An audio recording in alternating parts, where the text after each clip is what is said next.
pasaporte, ir al cielo. Mi pregunta es, ¿dónde está el cielo? ¿Dónde está el cielo? El concepto de cielo es otro concepto utópico. Utópico. No estoy diciendo que no exista, a lo mejor existe. Pero no se puede localizar. El próximo semestre, en el semestre de otoño de este año, ya cuando llegue el momento de anunciar los cursos que voy a enseñar el semestre de otoño de este año, el primer texto que vamos a estudiar, porque va a ser un curso sobre la poesía española de los siglos XX y XXI, es un poema de Miguel de Unamuno titulado El Cristo de Velázquez. Y en el Cristo de Velázquez, precisamente, él se fija en la imagen de ese Cristo de Velázquez que está en el Museo del Prado de Madrid, para de ahí llegar a tratar de sumergirse en la mente de este Cristo de Velázquez desde la oscuridad del instante vivido. ¿Qué es esto de la oscuridad del instante vivido?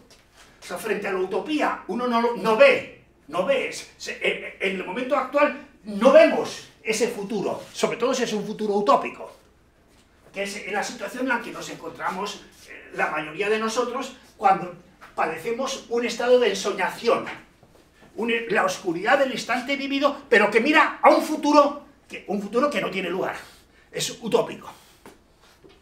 Bien, la solución de Unamuno es, muy bien, no se puede llegar a ese futuro utópico en términos racionales. La única manera de poder aceptar ese futuro utópico, sí, es la fe. Ese es el planteamiento que hace Unamuno. O sea, racionalmente no se puede llegar a eso, sí. ¿Qué querías decir? Pues, ensoñación. Ensoñación es pensar de utopía. Sí, o sea, la ensoñación va dirigida a la utopía. Ese es el objetivo. O sea, se mira al futuro, pero no un futuro cualquiera. No el futuro de lo que tú vas a hacer mañana. No. Un futuro inalcanzable. Un futuro que quizás no exista ni en el tiempo ni en el lugar. Por eso es utópico. Y no es particular a las cosas religiosas. No, se puede, en el caso de Marx, se puede aplicar a su pensamiento político. O sea, el adjetivo utópico no necesariamente es un adjetivo teológico, puede serlo, como en el caso de Unamuno. Pero en el caso de Marx es un concepto puramente político. El sentido es diferente. Sí, o sea que de alguna manera la connotación del vocablo utópico no necesariamente es teológica. Puede ser política, puede tener otro tipo de connotaciones. Algo es utópico cuando es imposible de realizar. Muy bien, podemos especular sobre algo, pero eso no se puede realizar, está muy bien. Bien, y este pensador que explica el concepto de la experiencia de la ensoñación, como tú decías antes, es Ernst Bloch. Que Ernst Bloch, de alguna manera, ¿en qué escrito, la pregunta siguiente, ¿en qué escrito ensayístico él explica este concepto de la experiencia de la ensoñación? ¿En qué escrito? No. El principio esperanza. El principio esperanza. Bueno, vamos a verlo aquí en la bibliografía. Lo voy a indicar. Todo esto lo he puesto en la bibliografía.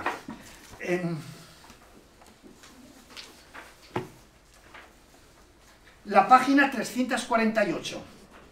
348. Arriba. Ernst Bloch. El principio esperanza. El primer libro de Ernst Bloch. El principio esperanza.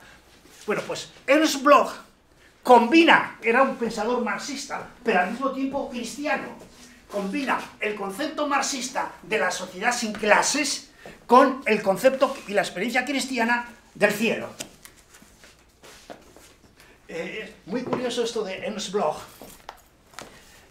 Yo no sé si he contado esta anécdota, pero en junio del año pasado yo en España asistí a un congreso, estaba ante el público, sobre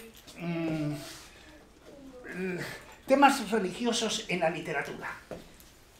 Y entonces hubo un profesor a quien yo le dediqué, como acababa de publicar un libro sobre la narrativa española del siglo XIX, le di un ejemplar de mi libro, y él dio una conferencia sobre misericordia. ¿Quién escribió Misericordia? ¿Qué novelista del siglo XIX escribió Misericordia? Las dos. Bien. Yo en el momento del coloquio levanté la mano y dije lo siguiente: analizando esa novela, ninguno de los personajes tiene la experiencia de lo utópico. Por tanto, el planteamiento de Ernst Bloch no era apropiado para el estudio de esa novela. Él no lo había dicho, pero era algo que yo quería puntualizar. O sea, todos los deseos que de alguna manera tienen los personajes en esa novela se realizan. Si se realizan, no son utópicos. O sea, alguien tiene el deseo de recibir una herencia y recibe la herencia. Alguien tiene el deseo de casarse con una persona y se casa con esa persona. O sea, todos los deseos que tienen los personajes al final se realizan. Eso no es utópico.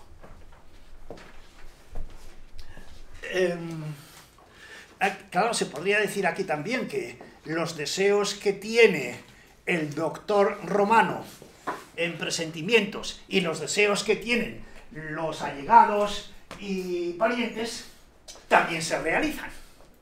Por tanto, el resultado del procedimiento abductivo propuesto por el doctor Romano no es utópico. De hecho, Julia recupera la razón. Eso independientemente del término ensoñación. O sea, después volveré a leer el texto con que acabamos el otro día de la clase para ver los errores que cometía el doctor Romano al explicar esto. Errores que quizá están relacionados con lo que decía antes, la falta de facilidad de palabra que tienen los médicos.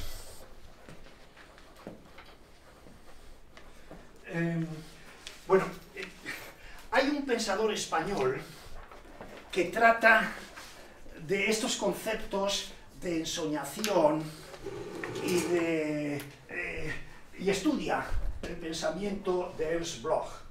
Es Martínez Contreras, que es al que tú te referías antes.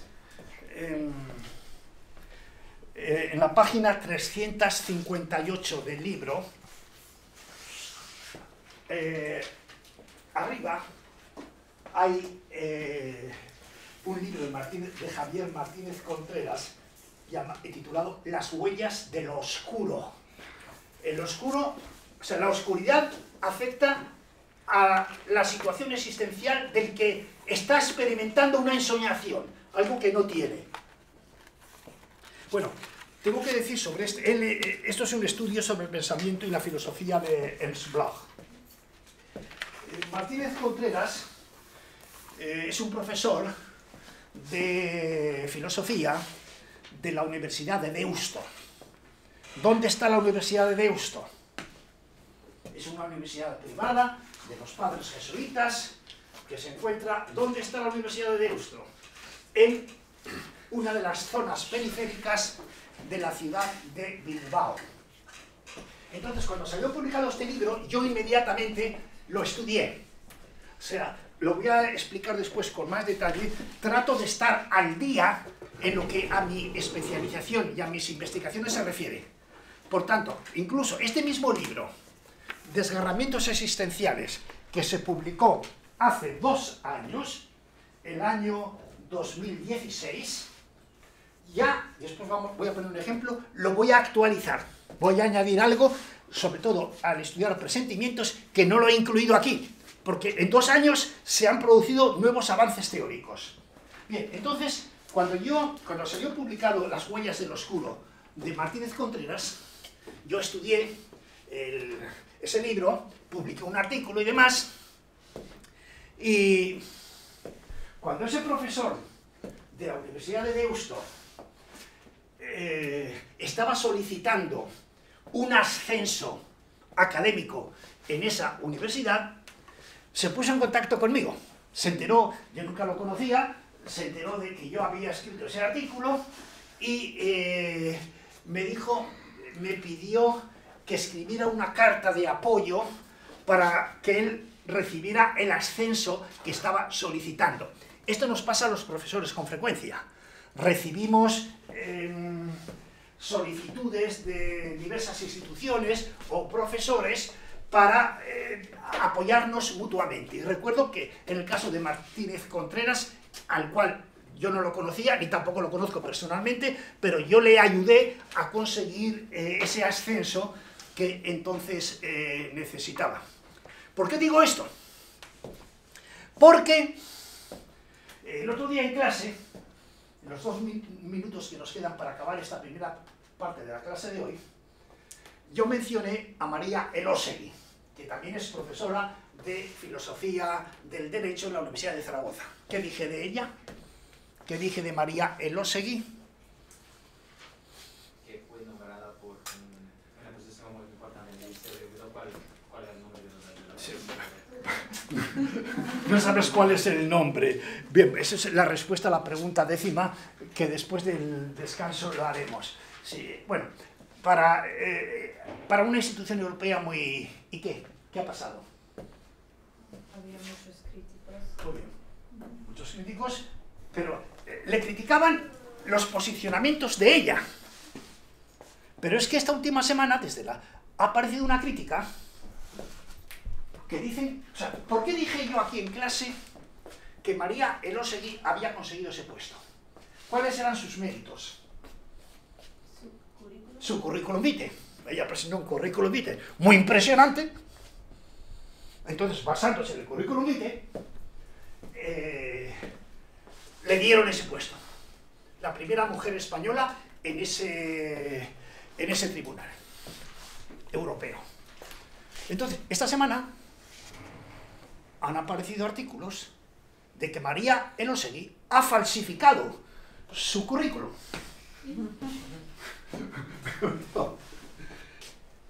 ¿En qué consisten las acusaciones? En que parece ser, o sea, yo no he visto su currículum, pero por lo que he leído,